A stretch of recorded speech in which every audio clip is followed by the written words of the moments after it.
Church. Nandito na naman tayo sa presensya ng Panginoon. Hallelujah. Ready na ba kayo pumasok sa langit? Amen! O, konti yata. Ready na pumasok sa langit?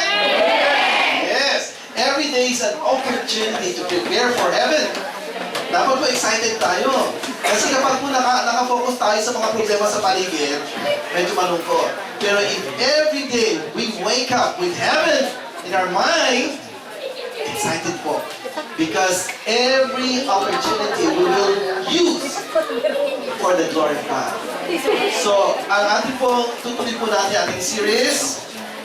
At ngayon po, we will focus on godliness with contentment. Can you say it? Ayan.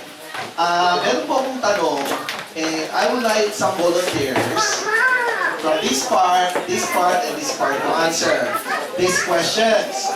Okay? Para po dito, ang question ko, okay, you're bold and courageous. I would like you to answer this. How do you know that you are doing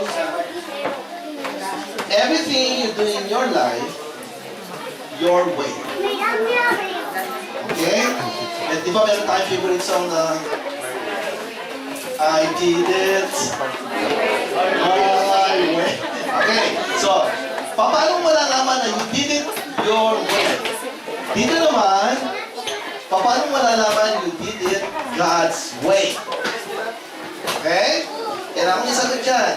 At sa middle, why don't you do God's way? Bakit? At kadalasan, hindi natin ginagawa yung paraan ng Diyos. Last one. Okay? Naintindihan yung tanong dito? Bakit ginagawa natin yon mga bagay-bagay sa sarili natin kaparaanan? Dito naman, bakit ginagawa natin sa kaparaanan ng Diyos? At bakit natin prefer na gawin sa ating sarili kapakanan? Okay. Any volunteer from this group, and this group? Punta po kayo sa harap. Sino pong courageous this morning?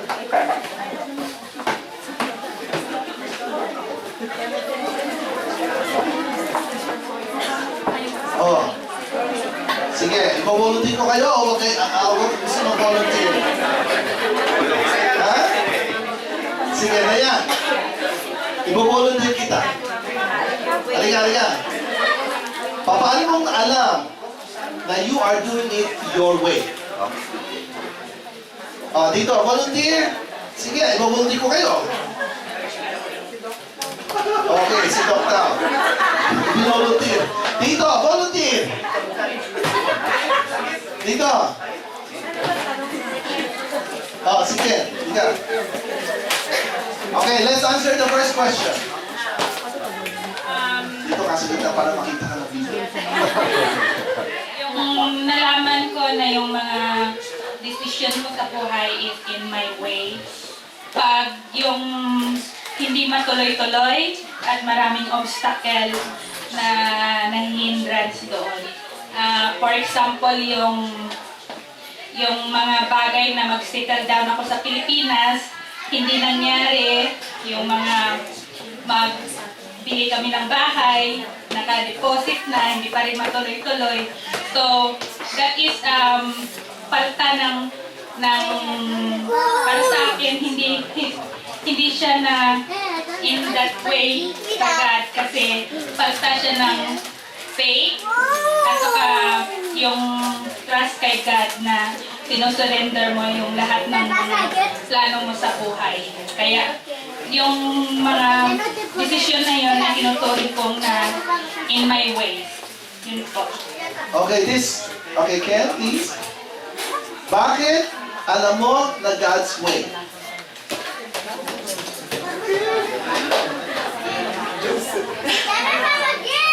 Bakit natin ginagawa sa kaparaan ng Diyos? Dahil ang lahat ng bagay ay nanggaling sa Diyos at lahat ng ito ay galing sa Kanya lamang. Okay. So, yun ang kanyang rason. Dahil lahat galing sa kanya lamang. Now, dito, bakit alam natin yung God's way is good, but why are we insisting our way?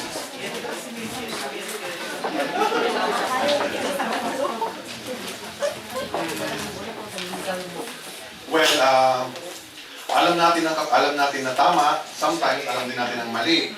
So, dito, pumapasok yung stubbornness. So, pag i-insist ko na sarili ko, Yeah. Why do you insist on your way rather than doing God's will? okay, there are ways sa buhay natin na we keep on insisting. Ipilit natin. Pero, kumbaga, kinakailangan alam natin yung right and wrong. But, nagdaan na ako dyan. Nagdaan na ako sa experience na yan na pilit ko pa rin i-insist yung sarili kong paparaanan. Dahil sa, number one is pride. Stubbornness. Yeah, yung katigasan ng ulo. Kumbaga, nangungusap ang Panginoon sa'yo, subalit you keep on ignoring the message of the Lord. There are ways na ipinapakita na sa'yo na, anak, mali yan. Pero, gusto mo pa rin itry. Gusto mo pa rin subukan. Pero hindi mo alam, at the end of the day, you will suffer. So, the stubbornness, pride is the number one factor. So I believe na pag nandun tayo sa point na mamimili ka, if God is talking to you, you know na mayroon ka dapat na sandigan. Yung sandigan sa Panginoon na hindi dapat sarili mo ang susundin mo. Kasi pag sarili mo, susundin mo, Diyos mo ang sarili mo. So, it's a lesson for me na nung before na alam ko may Diyos. Alam ko may Diyos. Alam ko may Diyos, subalit ipipilit ko pa rin yung kagustuhan ko. Pero at the end of the day, ako rin ang nahihirapan. So, bakit pa natin hihintayin yung bagay na yun kung alam mo naman na ang kagustuhan ng Panginoon ang dapat natin sundin, hindi ang sarili natin kagustuhan. Amen. Praise God. So I hope we learned something from these testimonies, no? They answered the question according to their experience. Yeah? So, dito sa grupo na ito, they are saying, failure. Kapag ginawa mo sa sarili mo, in the end, maraming mga nangyayari na beyond your control. And it's a failure. So ano nangyayari? Frustrated ka. Yeah, because you did everything in my way. Yeah. So, doon naman sa God's way, maganda yung concept na isinabi nila. Kasi alam mo na ang Diyos ang nag-create sa iyo. Alam mo na lahat na nangyayari sa mundo, kontrolado ng Diyos, hindi gawin mo yung way niya. Kasi yung way niya is the best. Yeah. Ngayon, yung system natin, yun ang mga rason. And number one is pride. Yeah? Kasi alam naman natin na ang Diyos, andyan na lahat ng kanyang biyaya, ibibigay sa atin, pero ayaw pa rin natin tanggapin. Gusto pa rin natin insist yung desisyon natin. But in the end, meron pong consequence. Lahat po ng maling desisyon, tayo ang mananagot. Because we did the decision ourselves. Ang Diyos nagbibigay ng alternative. Okay, you could do your way, you could do God's way. Now, what is your choice? Decide this day whom to serve. Sabi ng Panginoon, you cannot serve two masters. You will have to hate the other and love the other.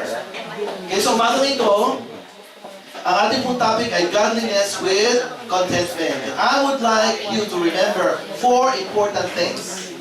And I would like you to repeat it with me para po during your discussion sa cell group, meron po kayong magsabi.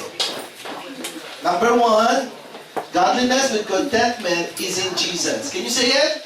Godliness with contentment is in Jesus. Yeah. Number 2, Godliness with contentment is rewarding. Number 3, godliness with contentment is eternal. And lastly, godliness with contentment is God's will. Ano po yung first? Ano yung second? Ano yung third? And the fourth? Perfect score. Ayan. Kahapon po at pasado po silang lahat. Yan. Kayo po perfect. Amen. Praise God. Now, madali pong sabihin. Now, let's make it practical. Sabi po, nakabase po ito sa ating sa salita ng Diyos, itong ating basic, ito pong ating topic ngayong umaga, na sinabi po ro, godliness with contentment is in Jesus. Nakalagay po sa 1 Timothy 3:16, as we read it. 1 Timothy 3:16. We confess the mystery of godliness.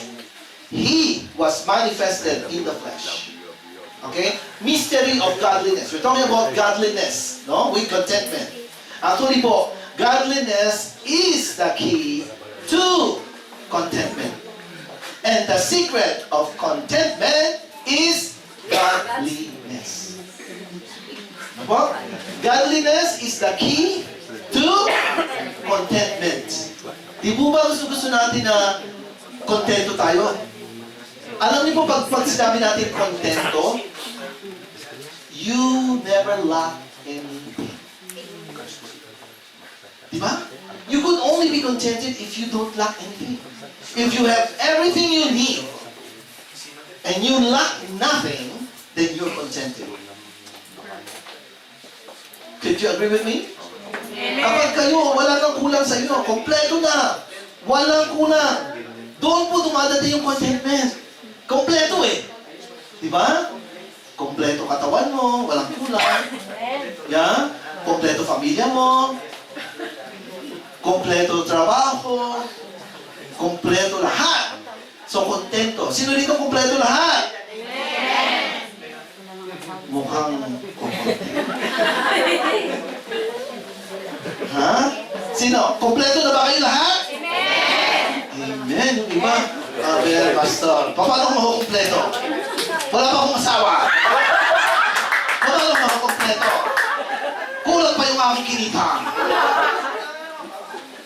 Yeah, sometimes we're not honest with ourselves.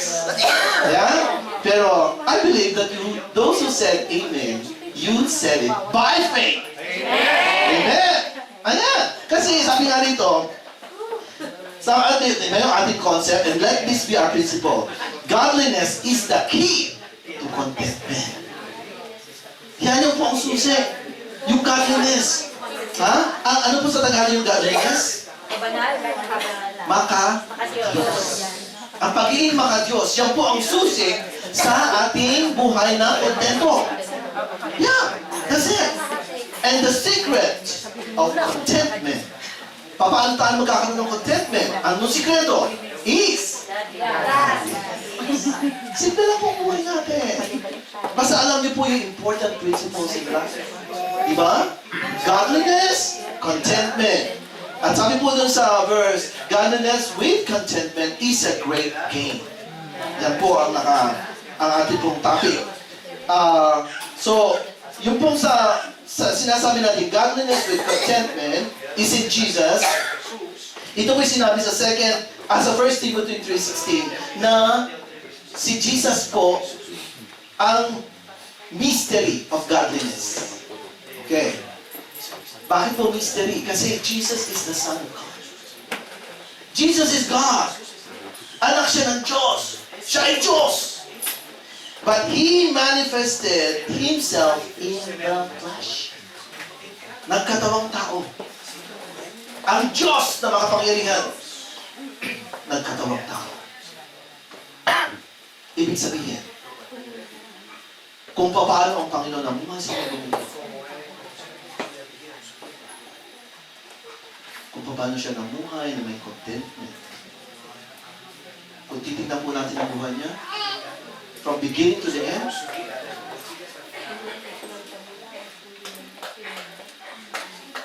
could you define contentment?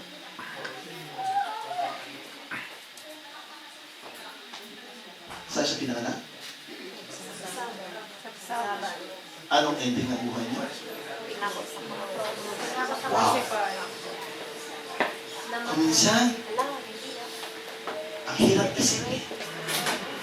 Lord, nagkatawang tao ka upang ikaw maging modelo namin. Pero, what kind of model is this? Alam niyo po, yung contentment ng Panginoong Jesus was manifested because He was able, listen to fulfill the perfect plan of God. God's perfect plan in His life. Nag-usap po kami ni Danny kahapon, and he mentioned about what are we living for. And after this, what will happen? Kasi sabi po sa Bible, one life will soon pass. Only one life. And after this, the judgment. We live, we die. Yan po ang buhay. Now, some people consider this life here as hell. Narinig niyo na po ba yung definition ng hell sa mga pilosopo? Sabi nila, ang buhay sa mundo ito is impyerno. This is hell. And you know what? Ito po ang buhay ng Panginoong Jesus. Hanggang ilang taon pa siya nabuhay? 33. 33 years. Sino po rito ang above 33 at below 33? Yung pong below, they still have so many opportunities to grow. Below 33. Yung above, bonus na po yan. Isipin mo ha, kung ipapasin natin sa modelo natin, dapat buhay tayo hanggang 33 na. But the Lord added us now. And what is this for? Anong rason bakit in-extend ng Panginoon ang buhay natin? Ha? Meron bang rason? Anong rason? Amen. Magpuri sa Kanya? Ano ba? Binigyan ng pagkakataon para kay? Para maglingkod sa Kanya? Ano ba? To seek the lost, yung mga nawawalang tuba. Ano pa? To reach out to the world. Ano pa? Why are you living until now? You're beyond 33. Ang sasagot sa akin yung beyond 33, ha? Yung mga bata pa, wag muna. Yung mga bata, wag muna. Okay? So sometimes we say it, and we could easily say it, because we have to praise God. We serve God. We do this, we do that for God. But are you doing it? Are we really doing it? Totoo ba na ginagawa natin ang mission sa mundong ito? So, that is the mystery. Our only begotten Son, the God who became flesh, manifested Himself so that He will be our pattern. That is the pattern of godliness. Jesus Christ. The totality of godliness is Jesus Christ. Nabuhay siya hindi para sa sarili. Nabuhay siya para pakita ang pagmamahal ng Diyos sa tao. At walang imposible. Maraming miracles na nangyari sa buhay ni Jesus. Do you want to experience miracles? Then, godliness is the key. Mamuhay tayo na maka-Diyos. Mamuhay tayo ayon sa kalooban ng Diyos. Mamuhay tayo sa kalooban ng Diyos. If we are doing everything under the approval, under the guidance, under the anointing of the Holy Spirit, wala pong kulang. Kompleto lahat. Because that's what Jesus did in this world. At number yun po sa ating high calling, ano po yung number 2 no, na quality natin? H-I-G-H. Ano po yung H? Yung I? What does it stand for? Yung pong H, holiness, yung I, intercession. Ayan. Huwag mo natin kalilimutan yung lesson natin. Because this is very important. Because we are now heading to the calling of God. And going back to what I'm talking about. Kapag po tayo nabuhay sa mundong ito, and we consider this as hell, then we will end in hell. Why? Because you already have chosen your destiny. For God's people, this is heaven. Thy kingdom come. Thy will be done on earth as it is in heaven. Bakit ba sasabihin heaven? Hey. Jesus suffered. Jesus died at the cross. But he did not recognize, he did not consider this place as heaven. This is the place where we will decide where we want to go. Okay, if you decided to go to hell, then you have decided yourself. Huwag mo sisisihin ng Diyos. Nag-decide ka na. If this world is hell for you, then you're heading to hell. And if this world is heaven for you, then you're heading to heaven. It is a principle of life. Paano ka namumuhay? Every day. Are you living prepared to go to heaven? If you would go to heaven, in the morning, you will start seeking the will of God. God, let your will be done. Guide me, protect me. Send your angels. And Lord, I'm excited because you've given me the gift of life today. This is heaven!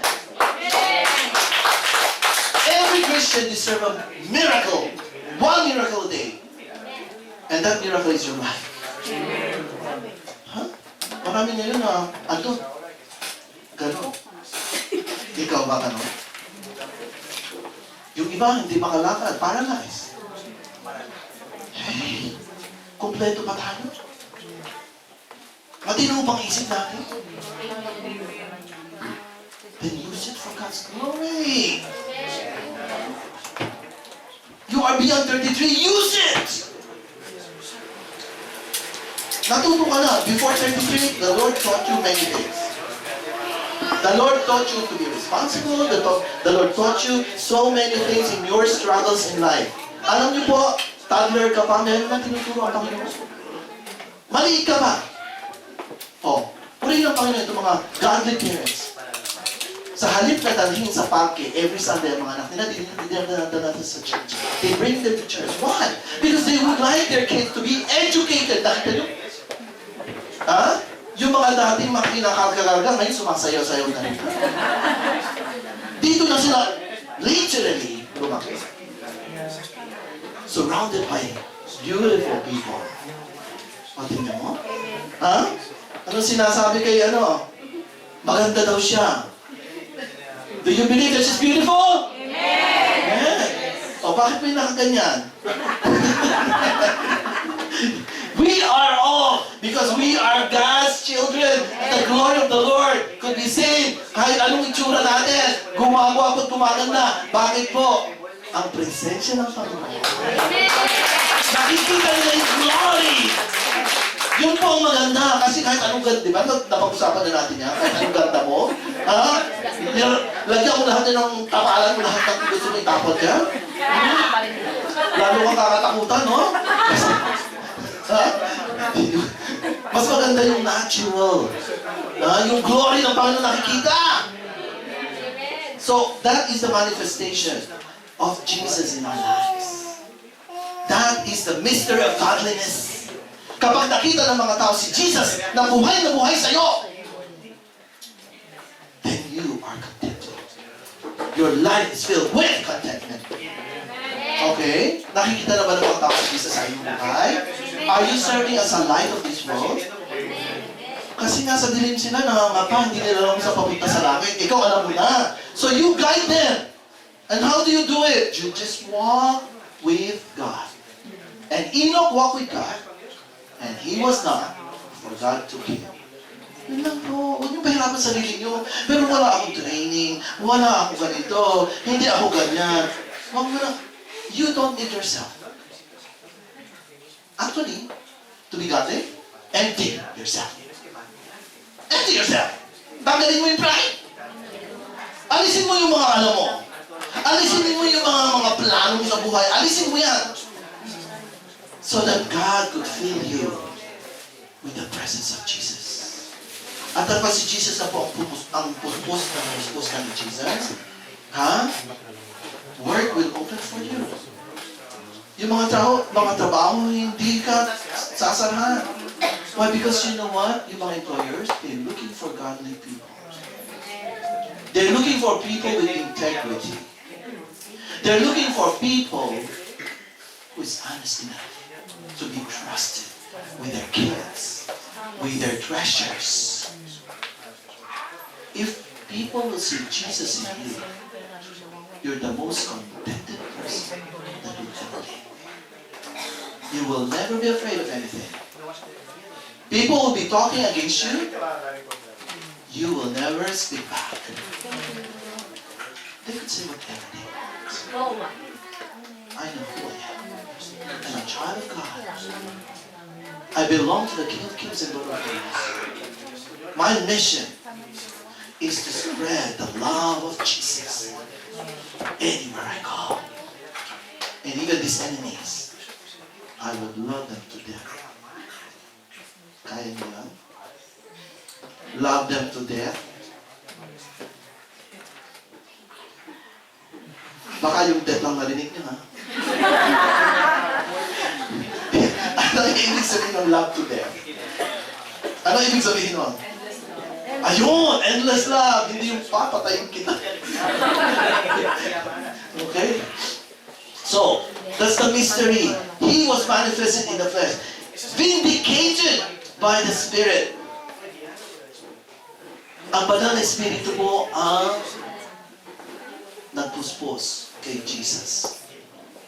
That's the same thing that we need to do. We need every day. This is the secret. Okay? Every day we have to empty ourselves with pride. Lord, forgive me. Forgive me for being so proud. Forgive me for being so proud. And forgive me for being so proud. Yun lamang po. And then, after that, Holy Spirit.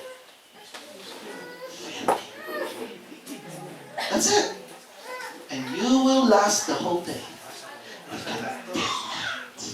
With smiles. Everybody will come to you. Hey, ang ganda mo, gwapo mo. Ano ba sikreto mo? Gusto ko rin. Hey, Jesus. Huwag po yung kung ano ng mga inumin mo ito, inumin mo yan, inumin mo yan. Yan. Lahat na ininom mo, walang nangyari. Take Jesus in your life. And Jesus will transform you. Yung mata na, nare-regenerate. Regenerate. Huwag na mong iisip bata. Yeah. So, we have to be filled with the Holy Spirit every single day. That's our desire. Kasi sabi po dun sa Bible, meron pong dalawang Kristiyano na naghihintay sa pagdating ng Panginoon. Yung isang Kristiyano foolish, yung isang Kristiyano wise. So, yung pong foolish, wala nang ginawa, kundi pansinin yung mga wise. Ha? Ang yabang. Pangit. Walang ginagawa, pero salita ng salita. Anong ginagawa ng mga wise? Puro gawa. Kaya daw, isa lang ang bibig na ibigay ng Panginoon. Isa lang ang bibig. Dalawang tenga. Okay? So yung mga wise, they're good to hear. Then when their friends need someone to talk to, they're there. I'm here. They listen. They pray. And when they have questions, they answer. Their life is simple. Because they're wise. Yun daw pong empty bottle. Pag iyong tinutog, maingay! Pero feel it. Pag tinutog mo na, silent. Kung minsan po, pag tayo salita ng salita, pinapatunayan lang natin na wala tayong alam. Hintay nyo po magtanong yung tao bago kayo sumagot. Kasi sagot kayo ng sagot. Pag tinanong, mali naman ang sagot. Mabuti pa yung hindi ka masyado iniisip mo muna. At kapag tayo po marunong makinig, marunong tayo sumagot.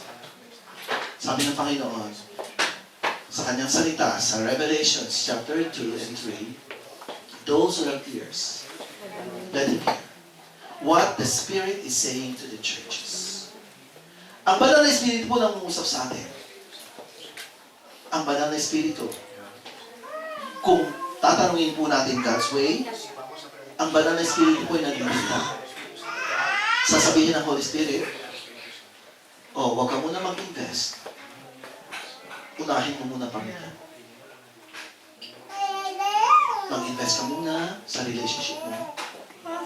Alam mo pong marami dito na mga mayayaman, napakasal, every day papakasal, iba-ibang pinapakasal na. Bakit po? Divorce ng divorce.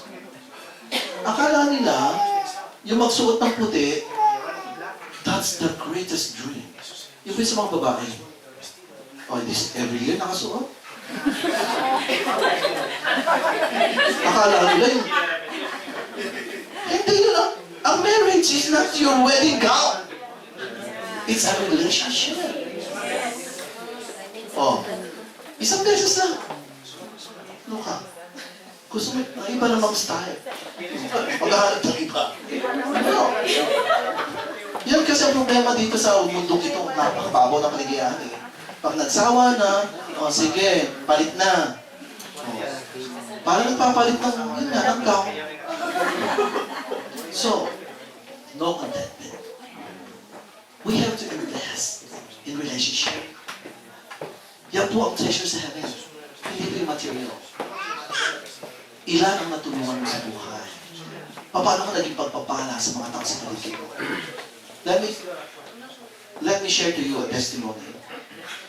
In 1888, Alfred Nobel, the inventor of a dynamite, naku po, mag-iimbento pa, dinamita pa. Okay? So, 1988 pala, na-invento. At ang pangalan niya ay Alfred Nobel. Yan. Ito po. Dynamite ang kanyang na-discover. Meron po one day sa newspaper na alarm ang mga tao. Kasi there was a notice that Alfred Nobel died. At inilagay po doon sa kanya, sa newspaper, okay, yung kanyang obituary. Yung pong obituary, yung magagandang bagay na isinasabi mo pagpatay ng tao. Yan. Ang problema po pag buhay, hindi mo masabi, hihintayin mo mamatay. Ito ang obituary. Sana po, araw-araw, parang yung last days natin, na lahat ng kausapin natin, magagandang sinasabi natin. Yung gwapo ko. Hindi eh. Pagka na sa casket, doon lamang sasabihin na, siya po, iiyakan to. Nung buhay, hindi pansinin. Okay? Okay. Obituary. Yan po. Ha? So, ito po. In the newspaper, everybody was alerted for the death of Mr. Albert Nobel. So Alfred was shocked. Kasi hindi naman siya patay. Ang namatay yung kapatid. Hindi siya. O, kaso mo, ito na. Nakalabas. Kasi nga sikat eh. Isipin mo, siya ang makadiscover ng dynamite. Okay. So, that was Alfred's brother that had died, but carelessly reported the death of the wrong person. So Alfred was shocked and overwhelmed because he saw himself as the world saw him, and he was entitled the Dynamite King. Maraming isasabi, ito yung kanya, he's known for this. Yun ang nakalagay sa kanyang, ano yun, parang lapid na. Dynamite King.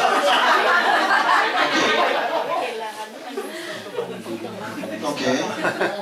Sinundan pa. The great businessman who made an immense fortune out of explosives. Sabi niya, ganito ba ang ito ba ang iiwanan ko? Buhay pa ako? Ipinamamalita lang nila, ako ang tutok. Ano yun? I will destroy the world. Ano yun? Everything. Yeah? So, ito po ang maging impact. The entire purpose of Albert's life was not to destroy the world. So, what he did,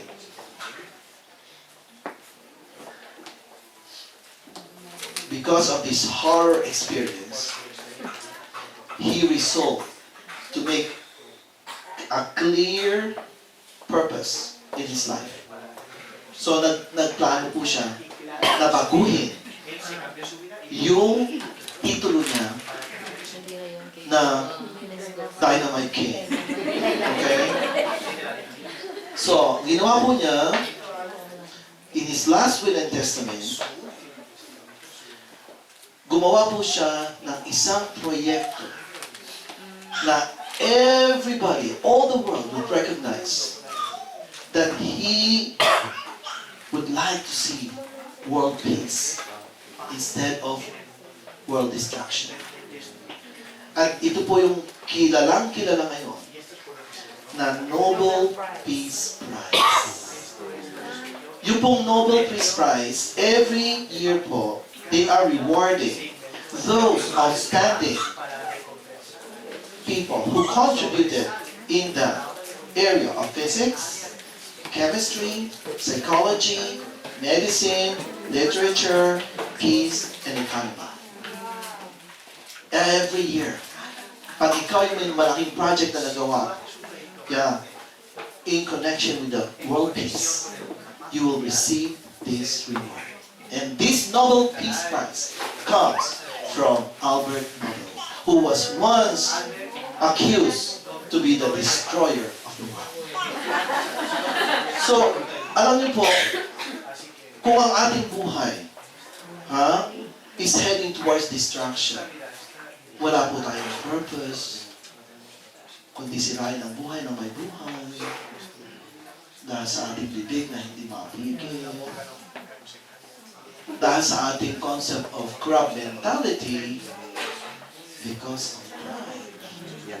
Baguhin na po natin. Godliness with contentment is in Jesus. Kaya nga po natin si Jesus ang makontrol. Kaya nga po natin na ang buhay natin ay maging daluyan ng pagpapala. Daluyan ng kapayapaan. That we will be channels of blessing, channel of peace. Okay? So it was through the power of the Holy Spirit that every single day, if we will be asking the Holy Spirit to fill us, kung hihingi natin, then we will see miracle after miracle. We will pray for our needs, and God will dictate how to do it. There will be principles, merong way, and that is God's way. And we will forget about your way. Kasi your way is not God's way. And you will acknowledge that. And you will recognize that. That your way is headed to pride. But God's way is humility. Because you know that apart from God, you are nothing. Wala tayong magagawa kung wala ang Diyos. So we will just depend completely, 100%. In reality, the gift of today is present. Ang tawag natin dito, present. No? Yung gift is the other words for, present is the other word for gift. Yeah. So, regalo ng Panginoon itong araw na ito. So, let's use it for Him. Let's serve Him. Praise God that we're here. Because as we worship God, we honor Him. So, be filled with the Holy Spirit. Filled with the Holy Spirit. Every time you lay hands on the sick, they will be healed. This week, Sister Dale has been struggling with her health. Marami pa po. Yeah, Brother Edwin. Sino pa po nitong puro kayo problema sa katawan? Yeah? Kasi po, umaabot po sa report sa Bible study, we've been praying. So alam namin kung sino, huwag nyo itako. Lahat kayo dapat andito ngayon, kanina, nag-testify. Yeah? The Lord healed you. It's the Lord. Pero purihin ang Panginoon sa mga angels. Yeah. Na hindi makatulog, sila hindi makatulog. Pastor, ano pong gagawin namin? Nanginginig. Hindi na po tumigil. Ang taas na. Ipag-pray mo lang. After a minute, Pastor, ano gagawin namin? Ipag-pray lang. Kung minsan yung doubt natin na nagpapagulo eh. Kapag po tayo is led by the Spirit, isang prayer lang po. Huwag po tayo parang nagro-rosary na paulit-ulit. Ano kaya? Yung nag-pray ka na kulit-kulit ka, ulit-ulit na gano'n, ikaw kaya ang kausapin ng gano'n? Ikaw kaya?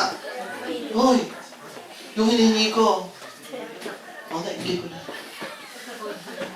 Hoy, huwag mo kalilimutan.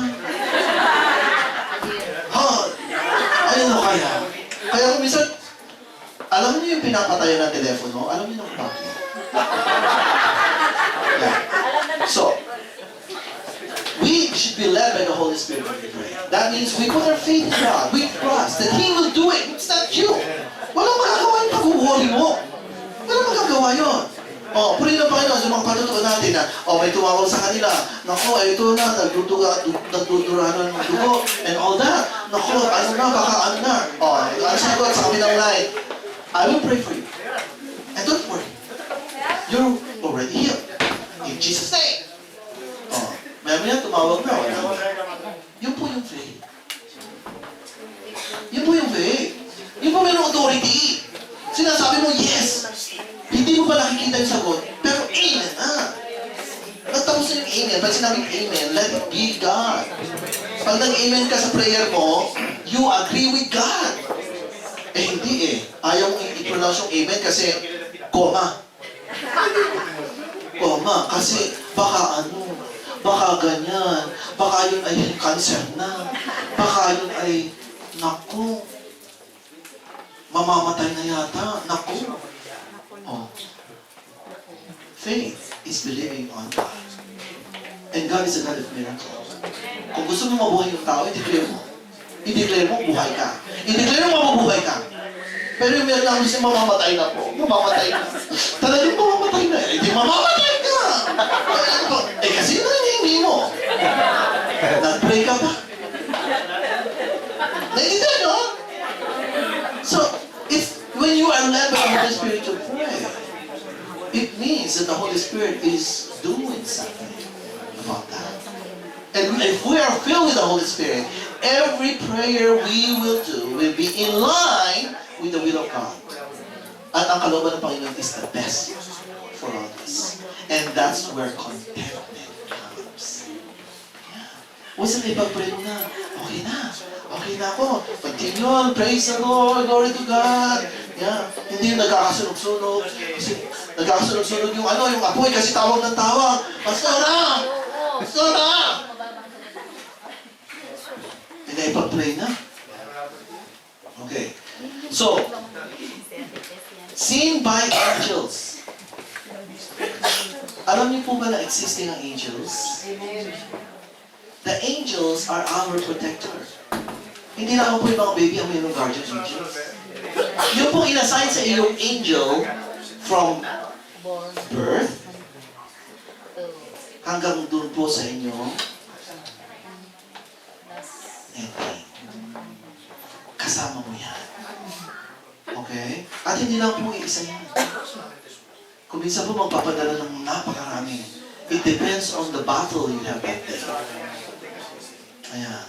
Kaya po yung mga muntik-muntik na, yun po, isinay po kayo. And the Lord sent an angel. So, wag po natin, puro po demonyo ang bibig naman ang bibig natin na, ay, si Satanas siya, demonyo. I-acknowledge naman natin yung angels natin. Kawawa naman yung angel. Lagi natin binibigyan ng recognition si Satanas. Ha? Kasi yan, kasi yun, kasi ganyan. You know what? Kung hindi tayo magkakaroon ng ganung experience, hindi natin malalaman na God could save us from danger. Okay? So all, Romans 8:28. All things. Pero yung pong all things na yun, nag-start po sa, and we know. And we know, alam natin. Yeah? Why do we know? Because of this. We know Jesus. We know Jesus. Kung kilala po natin si Jesus, kung tayo po ay living a godly life, we're talking about godliness, if we are living with contentment, then we could say, and I know that all things work together for good. All. Lahat po ng ginagawa ng Diyos para sa ating kabutihan. Yung makulit na kaibigan mo, kinukulit ka, lagi kang yung weakness, tinatouch, that is part of the plan. Kasi dapat magbago ka. Kasi, Pastor, sobra naman yan. Controlling na. Lagi nila ako tinatanong, accountability daw. O kumusta na daw yung ano ko? Kumusta daw yung ginagawa ko? Hindi ba makikialam yan? You know what accountability means? Accountability is checking your friend, checking your counseling, checking each other from time to time. Kumusta na yung iyong kahinaan? Patuloy pa rin ba? Oo, kasi hindi ko natiis eh. Sobrang ang ginagawa sa akin eh. Eh, di ano? No? Ayan, ginantihan ko. Oh. Eh, yung ganti, yung word na ganti, matindi yun. Kasi sasapawan yung ginawa ng isa. Diba? Yung po mga gano'n na meron po tayong kahinaan. Umanap po tayo ng accountability. Yung po ating mga kasama, they could be an angel to us. Because they could save us from all dangers. All problems.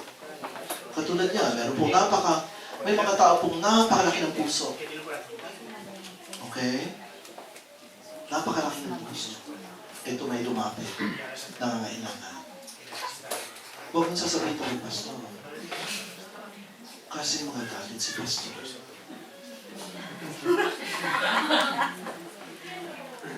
Alam na nga magagalit si Pastor. Huwag pang sasabihin kay Pastor. At ginawa pa rin. Eto na. Yung consequence nangyari na. Pastor, inaamin ko. Nagkasala ako. kasi hindi kita sinunod.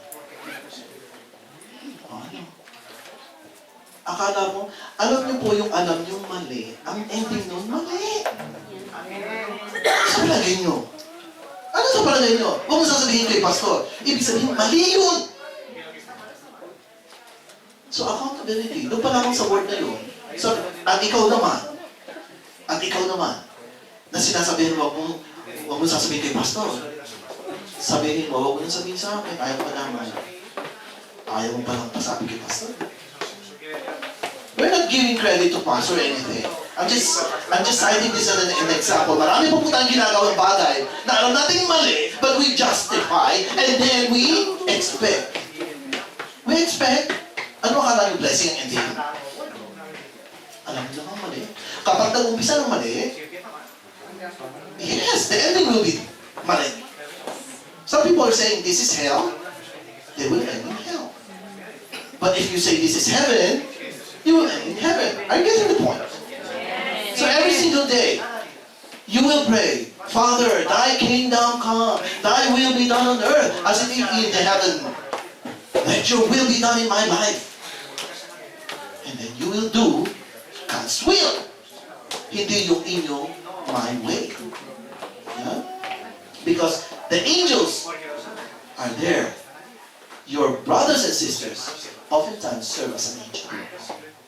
Yan yung mga wala lang pakpak, pero they are the angels of the Lord Jesus. Okay? They are proclaimed among the nations. Okay? Jesus is being proclaimed among the nations. Si Jesus po, hindi lamang po siya Israelite. Hindi lamang po siya for the Jews. Jesus came for the world.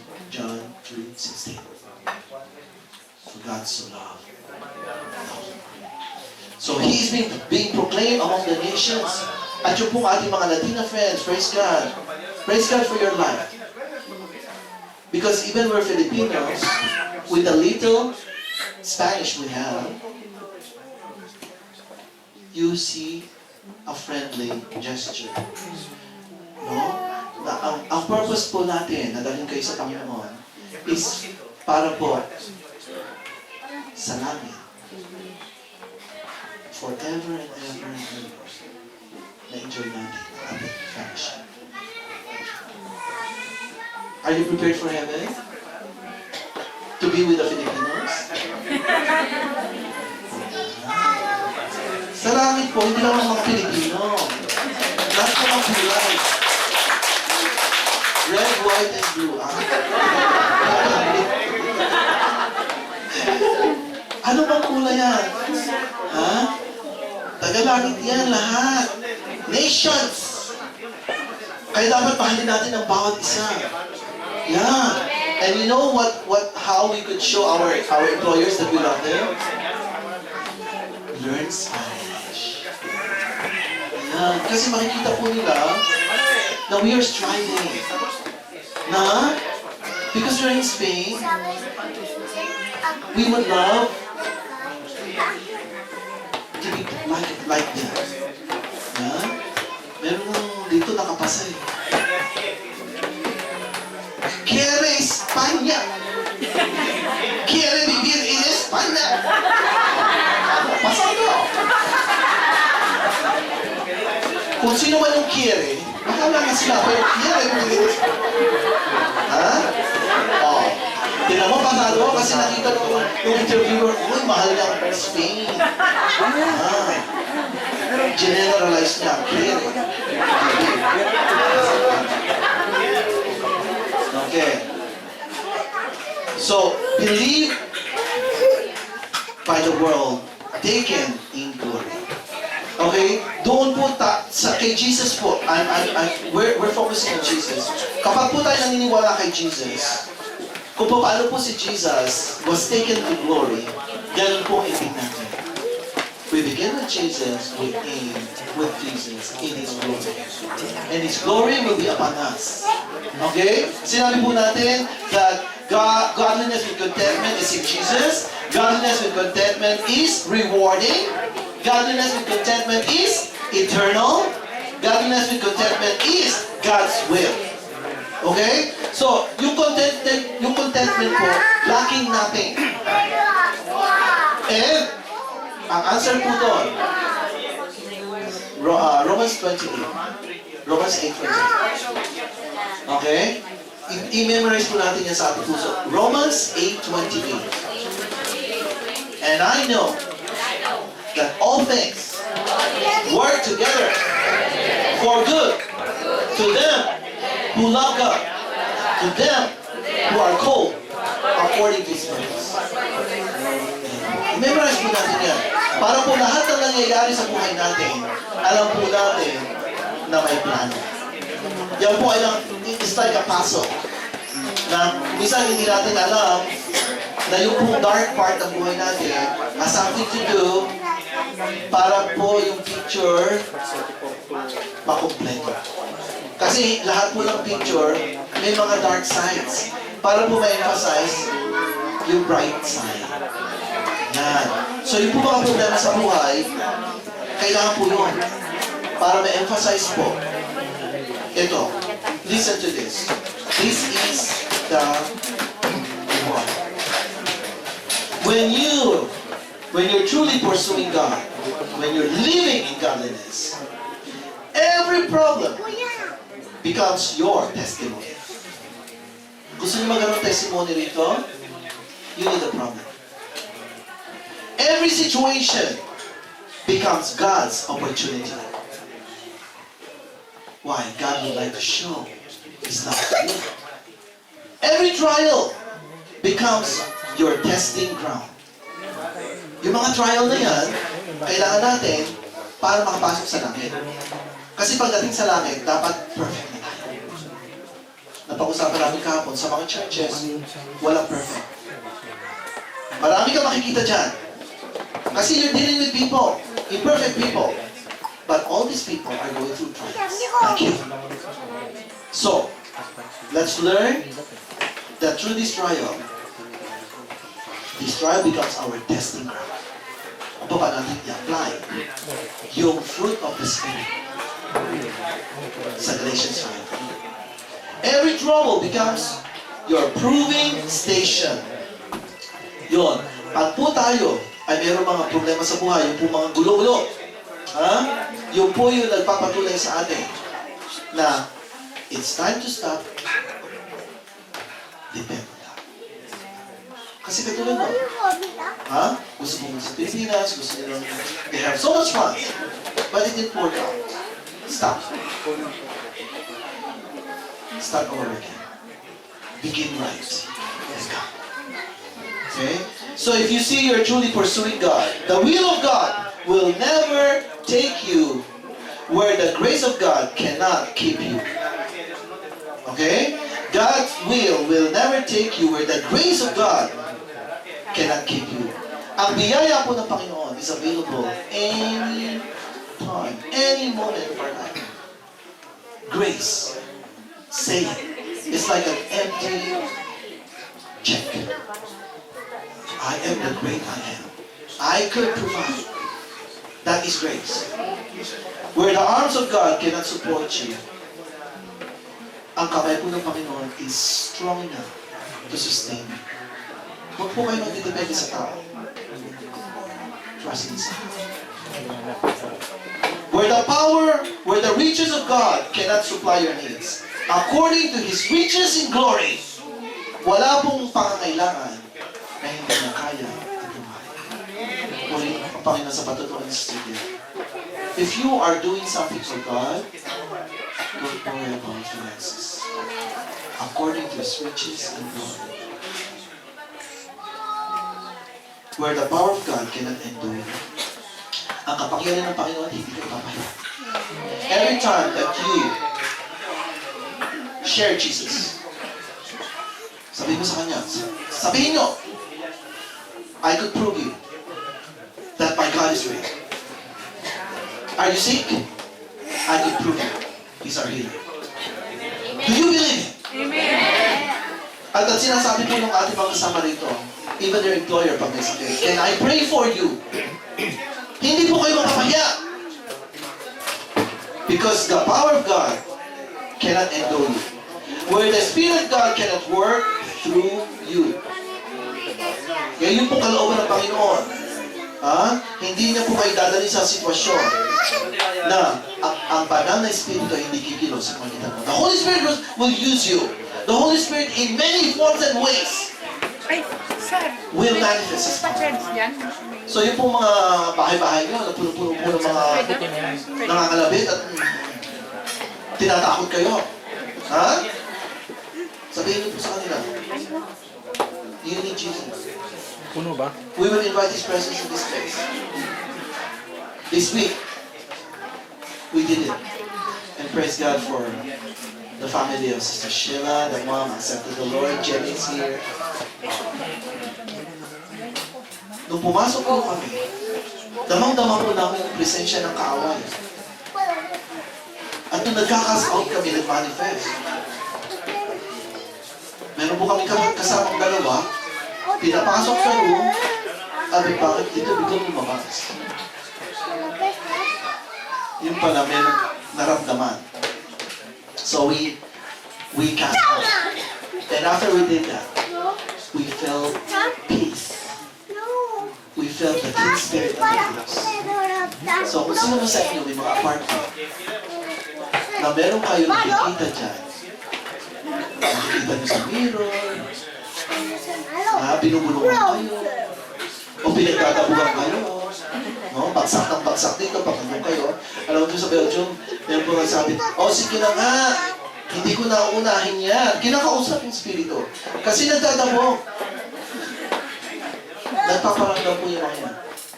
You know what? The Spirit of God, when He is with you, greater is He that is in us, than He that is in the world.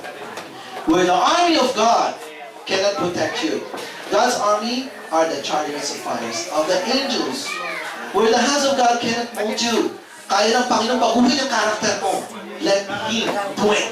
Huwag mo bagin sarili mo. Hindi mo kaya. But God's hand is able. Where the love of God can enfold you. Yan, naghanap ka ng pagmamahal. Hinahanap mo kung saan-saan. Wala po dyan. Nasa Diyos lamang. Where the mercies of God cannot sustain you. Ang yung pong awa ng Panginoon. Siya lamang po. Forgive yourself. Kung isa po yung problema, pinatawag ka na ng Panginoon, ayaw patawarin sa sarili mo. When you ask forgiveness, receive His mercy.